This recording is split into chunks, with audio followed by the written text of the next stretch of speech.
things are heating up, Adam. They're heating up. It's getting hot outside again. I feel like we had a heat wave the last day. Yesterday was crazy. We went from freezing to 40 degrees, felt like 70 degrees, didn't it? It was Yeah. crazy. One of the guys at the gym was saying, he's like, "Oh man, it's so nice. It's heating up." And I'm like, "Actually, it's terrible." And he's like, "Why?" I'm like, "I'm going skiing this weekend, and in the mountain I'm going to, it's supposed to be like 39 to 40 degrees." And I'm like, "Oh, it's perfect skiing weather." And my son's like, "What are you, out of your mind?" I'm like, "Oh, it's gonna be so nice. It's not freezing. It's not 4 degrees like it was the previous week." He's like, "Dad, everything's gonna melt and we're gonna be skiing in slush." And I'm like, "Oh shit, I didn't think of that." So Yeah. like Yeah. it's warm when I want it to be cold, and it's cold when I want it to be warm, Hold on. Tom. I know. It's it's been crazy. What a winter we've had so far. But Oh, actually, man. we And that had a damn winter groundhog. finally. Like I felt my kids. When we were younger, we had winters all the time, and you had to deal with it. And you had to deal with snow and shoveling, and you got to go out and play and have fun. And it didn't seem like such a catastrophe, obviously, because we weren't going working and we didn't have to shovel the thing. Parents did it. But I feel like my kids haven't had a real winter in a very, very, very long time. And this one is like, all right, you got to put your jacket on every day. You gotta walk, you gotta wear snow boots, you gotta deal with all this stuff. And it's nice, that's part of New York that I actually like. My puppy's gonna join us today, I guess. Yo, Carter's gonna join us for the podcast today. He's usually not down here, but we're recording our I know, it's podcast. alright. Let's go. Put him on the What's podcast. up, Hey, pal? Carter. All right, say hello. Carter's freshly groomed. He got groomed yesterday. Say hi, Carter. Hi, buddy. Carter, say hi Oh, to the he's such a folks. lush mush. Say Yeah. All right, Carter's here today. You want to say hi? Say hi, everybody. What's up, yo? hi, Carter. Yeah, next thing we know, he'll be pushing the microphone Oh, out of I the got a way. candle lit too. He's probably like, "What is that thing?" So yeah, Yeah, it's what's it's been going nice on? that the kids get an actual winter. So Yeah, and I was thinking, I was thinking of our client who has a restoration business, and I've been seeing a lot of pipes bursting. A lot of pipes have been bursting, so restoration companies must be busy. well, it's my daughter's gymnastics has been closed for the whole week because they had a pipe burst, or they're closed for a week. And it was funny. The pipe must have burst, but until it thawed out, they didn't know. Right, right. Yep. So now it's Because flooded. So yeah, he must be yeah, I doing mean, that. That client of ours must be doing really well over this season. yep, I was thinking about him, I was thinking about some of the other clients we know, and then the mold guy that we know from networking. I'm like, "This is 'tis the season for, because we had the deepest freeze in New York, they said, in the last 65 years. So this is the first time in mine and your lifetime that the temperatures were this cold for an extended period of time, and it's like, wow, we never experienced that before. We've experienced cold winters, but not a stretch of Yeah. cold the way that we've had this year. Well, it was so And listen, cold that, the Great South Bay, that's between Long Island and Fire Island, or the Barrier Islands where the ocean is, the Atlantic Ocean. The Great South Bay froze completely. It froze over, which is wild. And there were boats out there that retrofit with skates on them, and they were ice boats now, like sailing on the ice. that's awesome. It was really cool. Yeah. That is cool. Yeah, but like Oh, I've listen, never seen the bay freeze over like that. I mean, it's a giant bay. For any of you who mhm, don't know, Great South Bay, it's enormous. So yeah, yeah, it's that is huge. I mean, you gotta take a ferry across to get to Fire Island, yeah, so, that's yeah. Like big. when I would take my Yeah, I boat, mean, it would take me about 45 minutes on my boat to get to Fire Island. Fighting the current half an hour back, but yeah, like somewhere yeah, around that. So that's a giant body of water salt water that froze yeah, over.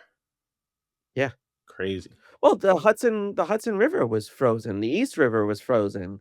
I mean, I was looking at chunks of it, there were chunks of ice in the East River. I mean, I was like, "Wow, that is impressive," when you think about it, how it got so cold really out of nowhere, and just one minute was 40 degrees, the next minute it was 10, and it was like, "Holy cow." You don't realize how quickly these things happen, Yeah. but Well, it's funny. It's like business, right? You don't realize when yeah. when things shift so quickly what an effect it can have, and it's kind of like very parallel where it seemed like in January, we're in February now, but it seemed like in January, a lot of businesses were frozen, right? It's like people were paralyzed in being able to make decisions. And it wasn't because their business was paralyzed, it was because their client's business was paralyzed, right? So they were sending out proposals or ready to work on jobs. And they were like, yeah, we want to do this, but they were waiting on signatures, waiting on funding, waiting on, decision makers to finally move forward with the next steps. And I think it's been a trickle down effect because those people couldn't make their decisions because their clients or their vendors were still waiting. And we saw this. And it seems like right now I'm starting to see more and more um, decisions being made, right? Things thawing out, so to speak. The things are thawing out. Yeah, exactly. That's exactly it. The pattern that I have seen with our business specifically, and even before we got together, coaching in general, January is either a great month or it's a very bad month for a lot of people for service related industries. It's like you really only have 10 months of the year to do business now because people make the excuse in December that, oh, it's the holidays, we'll do it after the holidays. And then after the holidays is really mid February at this point. And a lot of businesses struggle in December and January, and there is a quote unquote deep freeze to their business.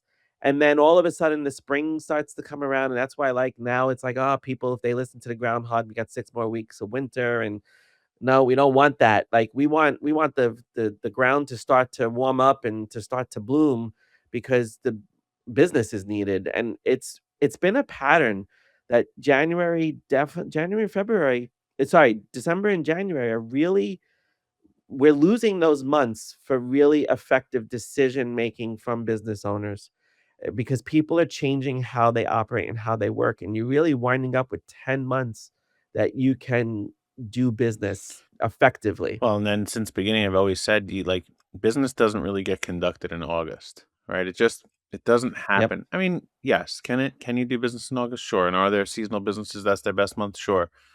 But as a whole, most decision makers are taking parts or all of the month of August and being with their families or going on vacations or doing something. So that's always another tough one. So now, if you really look at it that way, you're looking at 9 months. Right. Yeah, it's 9 months of business. That's it. It's a good point. You know, and then you always wind up in mid-September. That first 2 weeks of September, you lose too, because people are like, "Oh, I gotta get back into the swing of things with my kids and blah, blah, blah," and, like, people make so many excuses, like, that's what we're talking about, right? We're talking about obstacles that people really put up. In decision making. We you gotta one of the things we give our clients with our Believe, Behave, Become philosophy and our method is we give people the ability to make decisive action and to take decisive action. And I feel like there are certain times in the year that people just ignore that decisive action and they just delay the inevitable. They delay things. And there are so many periods that now we're identifying. Now we're looking at 8.5 months. We just made your business year 8.5 months of decision making because that's really all that exists. Like, we only have a decision making capacity for 8.5 months. The other two and a half, 3.5 months, you're not making the decisions and you're delaying the decisions. And we've got to break people through that obstacle. Like, as we coach our people, you've got to make decisions 12 months of the year. It's a year for a reason. Don't delay making the decision. Don't delay doing the proposal. Don't delay doing the thing. Keep yourself moving because you really lose a lot of momentum when you stop making decisions and you start acting decisively. Yeah, I'm actually writing some things down. So, like, how many weeks do we really lose? So, I'm gonna go from the beginning of the year. So you lose like these 4 weeks in between December and January, and it's kind of like the end of December and the Yep. beginning of January, right? End holidays and everything, and beginning people are just getting back into the flow. Then you definitely lose a week when schools end, somewhere between May and June. You lose a week in there as well because people are kind of just off. Then you lose about 2 weeks in August. Then you lose a week in September when schools start back up again, and then you lose Thanksgiving week. So if you start to look at that, that's 4, 5, 6, 7, 8. That's 9 weeks you're losing a year at least. So 10 weeks. You're really losing about 10 weeks a year. So that leaves you with 42 weeks. And then most people are going to take their own time off as well. So Correct. you have about 40 weeks to do business. Yep, that's a fair number, 40 weeks. Yet every budget typically is based on 48 weeks Yeah. of business, And that's what but you're saying right? 10 months. So that's a Yeah, 40, that's a 10 yeah, months, 40 weeks, obviously there's 2 months that have 5 weeks. But if you just look at it that way, I used to in my financial planning business, we used to plan for 10 months of production. That's it. Every single year, 10 months of production. That's all we planned for. And everything was built on a 40-week basis. Like all my metrics were built on this is what we have to do over 40 weeks. There was some, yeah, time off and slow times, but it was me taking 5, or at that time, I took 3 weeks of vacation. 3 weeks of vacation, downtimes in markets and different things. But every one of my metrics, like how many people my staff had to talk to, how many what I had to do, numbers that we had to make were all divided by 40 weeks, 10 months, and it was like, okay, this is how you have to build your business.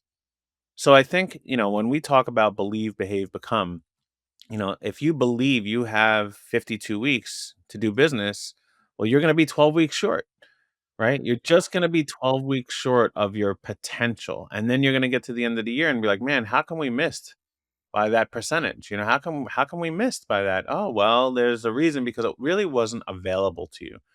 And a lot of what we talk about in believe, behave, become is you have to upgrade your beliefs so you can then use those beliefs to dictate what your behaviors are going to be. And if you start from a point of like, I have 52 weeks to run my business, that belief is going to allow you to have certain behaviors and you're going to push a little less hard. You're going to take for granted the time that you have. You may, you know, instead of working instead of working on a Saturday, you may take the weekend off and be like, oh, I can do this because I have, 37 more weeks in the year when maybe you really only have 30. It's like that belief system that you have will then tell you what you need to do and how you're going to operate. And this is a lot of what Tom and I do is we upgrade people's beliefs to more of a CEO mindset. And that's really, most of us who were just practitioners, we had a skill set, we had an ability, and then we went out and started a company and people paid us money for that thing that we did. We were practitioners. And eventually you can stay there forever and you can make a living, right? And that's what many many people do. But if you want to really grow and become a CEO, well, the next step is you have to become an owner. You need some help, you need people to do those things, but then you have to impart your belief system on them and then they have to be involved with it. So if you're kind of all out of alignment with your own beliefs and what reality is or what you truly want to do, it's going to be difficult to actually execute. And this is a lot of the work that we do. It's two sides of the equation. It's what are your beliefs in what you want to do, and what are your beliefs in what reality allows you to do. And when you start correct. merging those two things together, you can then say, all right, well, this is how I'm going to attack it. Yeah, and you have to recognize that your beliefs are gonna change at every stage that you just mentioned, from practitioner to owner to CEO. Your belief patterns change, and you have to adopt different now behaviors and standards to be able to execute on what's the next part or the next role that you're really filling. And if you don't take the time to evaluate that, and that's why we give people that tool in our Be the CEO program is part of it is recognizing that every corner that you feel misalignment, you have to go back to reevaluating what you believe, because that is typically where the fall off happens. And if you can go back to your beliefs and reevaluate what's happened, what your experience is now saying you're doing differently or that you're experiencing differently, so that you can then set the goals and the standards so that you can behave accordingly to those new beliefs.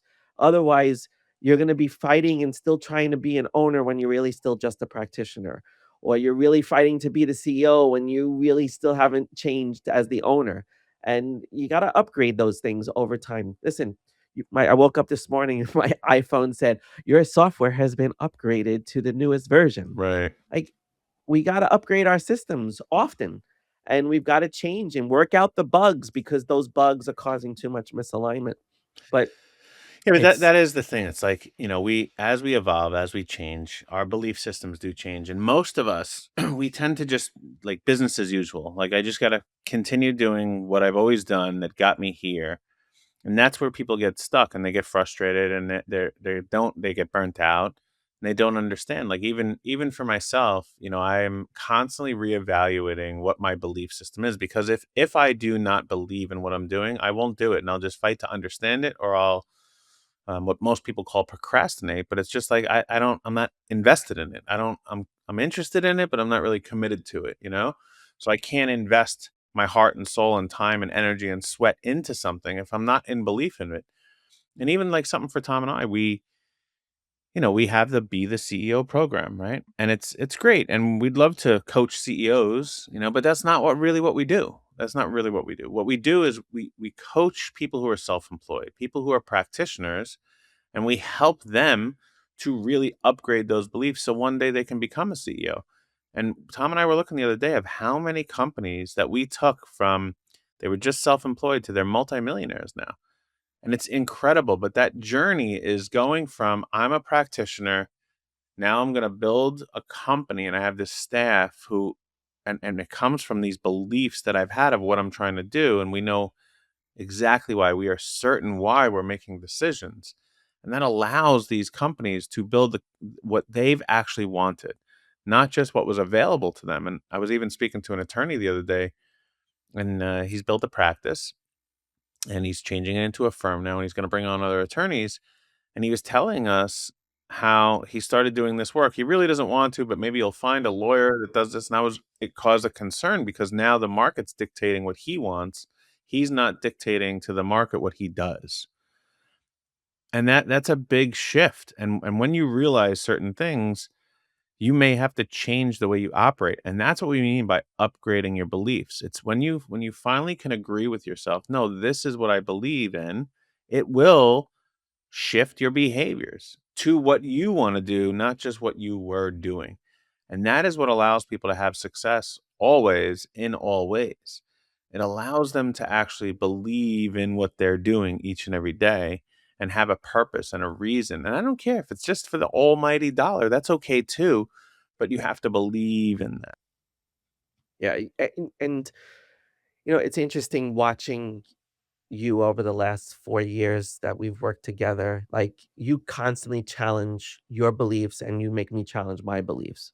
And it's been an awesome thing to really experience because you really get me to think deeper about what do I believe at this point in time. Like this morning we were talking about how you had a great chat with our AI assistant, Gary, and how he you were struggling with what do you call yourself? Do you call yourself a business coach? Do you call yourself a performance coach? Do you call yourself those things? And I've even evaluated recently, like I don't just see myself anymore as a life coach. And you said Gary made a great point that everybody does life coaching in whatever business, whatever service we're in where you're helping people, there's going to be an element of life coaching. And in a baseball coach is a life coach, a swimming coach is a life coach.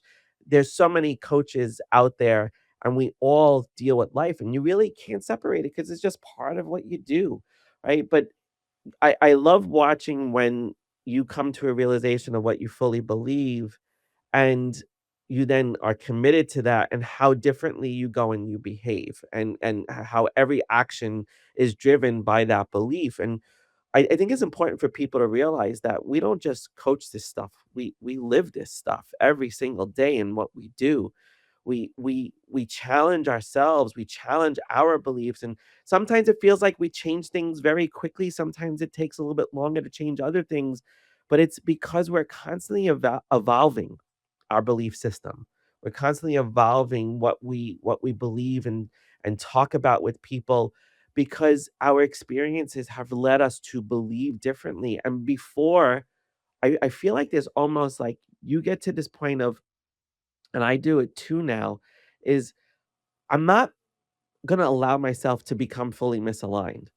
Soon as I feel that little bit of a, this doesn't feel right, soon as I feel that tendency, I immediately go to, "All right, what do I believe right now? Do I still believe this? Is it changing?"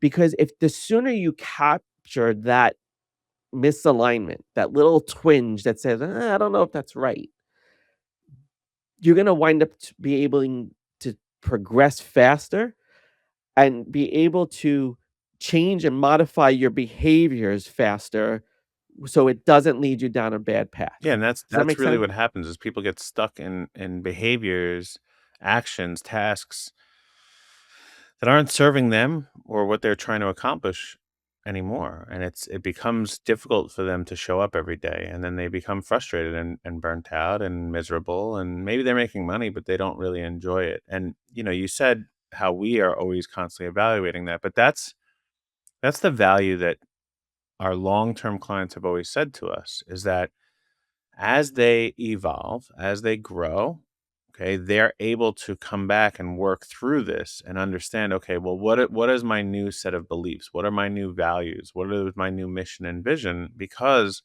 it's supposed to change. That's why Tom and I do it for ourselves so often, or when, like Tom says, we feel out of alignment, we'll be able to check in with it real quick and address it and pivot on a dime of what the next behavior needs to be. This is what we do for ourselves and what we've done for a very long time for others. So that's what they're getting out of. They're like, okay, it's not like you do something and it's set in stone and you're good forever, right? You're going to change. Like the only guarantee in life is change, right? Like things are always changing. And if you're not addressing the changes that you need to make, along with the changes of your belief system, the economy, the environment you're in, the market, then something's going to not only feel off, it's actually going to be off. And that's really the value that so many people who've worked with us have come across and said is that, man, as I grow, I'm able to pivot with you guys and understand why I feel misaligned and how I get realigned with those things by talking them through. And whether you work with a coach like Tom and I, or you just sit down and write things out for yourself, it's a very good methodology to say, like, am I doing what I'm supposed to be doing moving forward? I don't mean you're accountable. I mean that you really are committed to this. You're not just interested in the outcomes if it Right. went well. Well, I think that's a big piece of it is once you identify what you believe, there is that level of commitment that has to take place. There is that insertion of commitment because then it's not a real belief. Because if you're just interested in the belief, if you just is it really that you're committing to this belief too? Do you really have that strong conviction and believe that this is going to happen? Because if you don't truly believe it and commit to that, you can't behave and make the changes that you need to make in your life. You can't experience the growth that you're supposed to. And that's where commitment is very much coupled and should come from the conviction of your belief. That's what I think a lot of people struggle with is that they may believe something, but are they really convicted in it to commit to it? And when you're not there, then you're just interested and it's not a true belief, and we have to challenge ourselves on that. And you do all that, and that's what allows you to really become a CEO of both your life and your business. You're in charge of it. Like you're really directing it. It's you Mhm. directing these things, not them directing you. And that's the big pivot that people have is when they start to be in the charge of what they're doing. Because a lot of times people are just floating down somebody else's current or some society's current, or I'm supposed to or I should, and it doesn't feel right. And then they're miserable. I've seen multimillionaires absolutely fucking miserable. And I've seen people who are broke so happy. And it's merging those two together where no, you can be really happy and fulfilled and make a lot of money at the same time. It's not going to be easy. Our philosophy is business and life are simple. They're just not easy. But when you start to simplify these things, and that's what upgrading your belief system does, is it simplifies it. It takes out the noise because that's what we get stuck with. We get stuck with this noise in our brains and our hearts and our souls that like, something feels off. And when we can simplify that and tune into the signal of it, it's like, okay, now I'm certain of why I'm doing something. And then actions just flow. Right. Yep. 100%. All right, man. All right, brother. See you next time. See you next week.